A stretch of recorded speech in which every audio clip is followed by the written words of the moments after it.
स्वागत है N K Marawi blog and lifestyle channel में। दोस्तों, आज हम जानेंगे आदिवासी जननायक गुंडाधुर की वीर गाथा। तो बने रहें हमारे वीडियो में। नया वीडियो पाने के लिए चैनल को सब्सक्राइब कर ले। धन्यवाद। आज हम विस्तार से जानेंगे। और हाँ दोस्तों, आप लोगों से एक छोटा सा रिक्वेस्ट है, हमें फॉलो कीजिए और हमको सपोर्ट कीजिए ताकि हम आगे बढ़ सके। तो सबसे पहले आप लोग चैनल को लाइक करें और सब्सक्राइब करें, और जो लास्ट में घंटी वाला आइकन है उसे दबाएं ताकि आने वाली वीडियो आप तक पहुंच सके।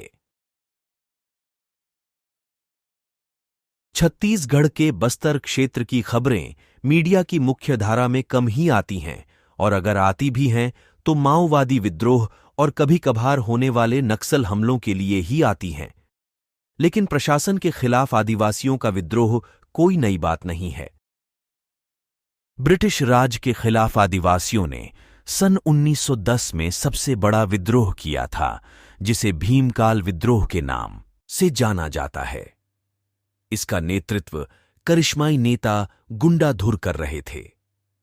बस्तर के बाहर कम ही लोगों ने इस विद्रोह या फिर इसके नेता के बारे में सुना होगा।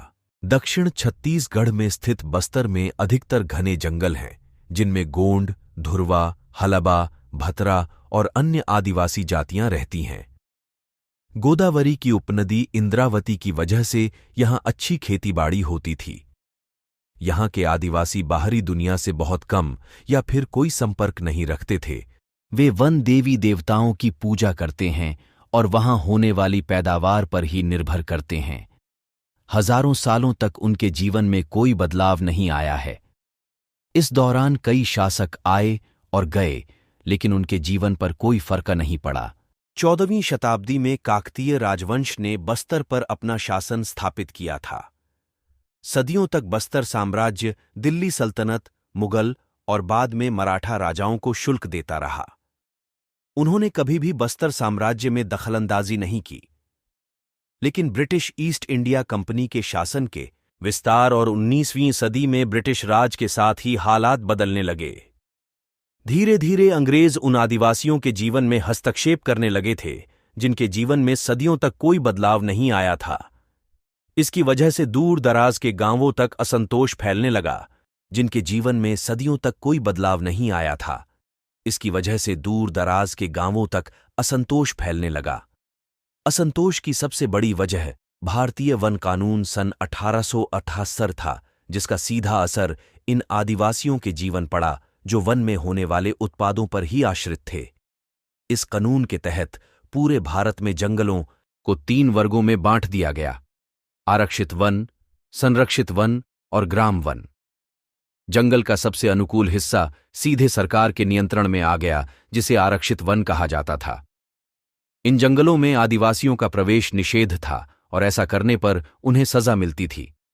इन वनों के प्रबंधन में आदिवासियों का कोई दखल नहीं था। संरक्षित वनों पर सरकार का अर्ध नियंत्रण था और बाकी की वन भूमि ग्राम वन थे। देश भर में किसानों और आदिवासियों को ये वर्गीकरण पसंद नहीं आया। इसके पहले भी सन 1850 के दशक में जंगलों पर नियंत्रण करने की कोशिश की गई थी, जिसकी वजह से झारखंड क्षेत्र में सन 1855 में संथल विद्रोह हुआ था। अब बस्तर में भी आदिवासियों में रोष पैदा हो गया। बेपढ़े वासियों को ये समझ में नहीं आया कि उन्हें खुद उनकी जमीन पर जाने की इजाजत क्यों नहीं है। लेकिन बात यहीं खत्म हुई। सन 1905 में औपनिवेशिक सरकार ने लगभग 2/3 वनों को आरक्षित करने, स्थानीय लोगों द्वारा स्थानांतरण, खेती करने तथा शिकार करने पर रोक लगाने का सुझाव दिया। अगर कोई आरक्षित वनों में काम करना चाहता था तो उससे बेगारी, मुफ्त में काम करवाई जाती थी। भूमि किराया पहले से ही एक बड़ा मुद्दा था। इसके अलावा पुलिस द्वारा पाशविक शोषण भी एक बड़ा मुद्दा बन गया। लोग हालात के आदी होने ही लगे थे कि सन 1907-1908 में भयंकर अकाल पड़ गया। सन 1899-1900 के बाद यह दूसरा अकाल था।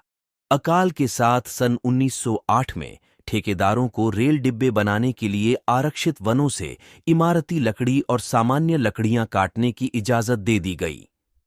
इस आदिवासियों की आजीविका के मुख्य साधन का बाजारीकरण हो गया और उन्हें गनरीबी ने घेर लिया।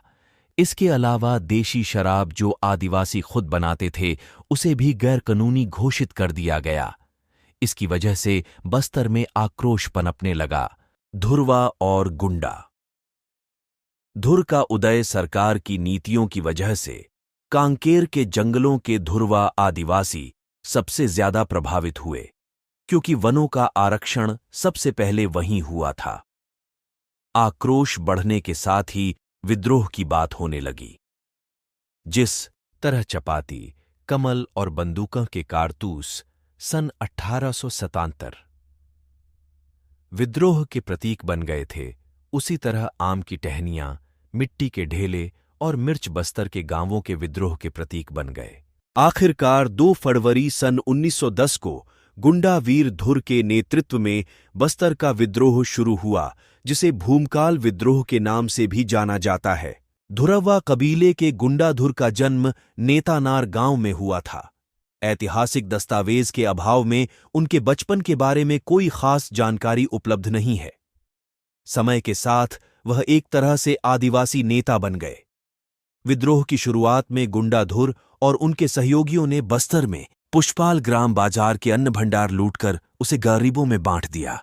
इसके बाद उन्होंने बस्तर की राजधानी जगदलपुर में सरकारी अधिकारियों और साहूकारों के घरों पर छापामार हमले किए। जगदलपुर का थाना और मिशनरी स्कूल भी लूट लिए गए। ये विद्रोह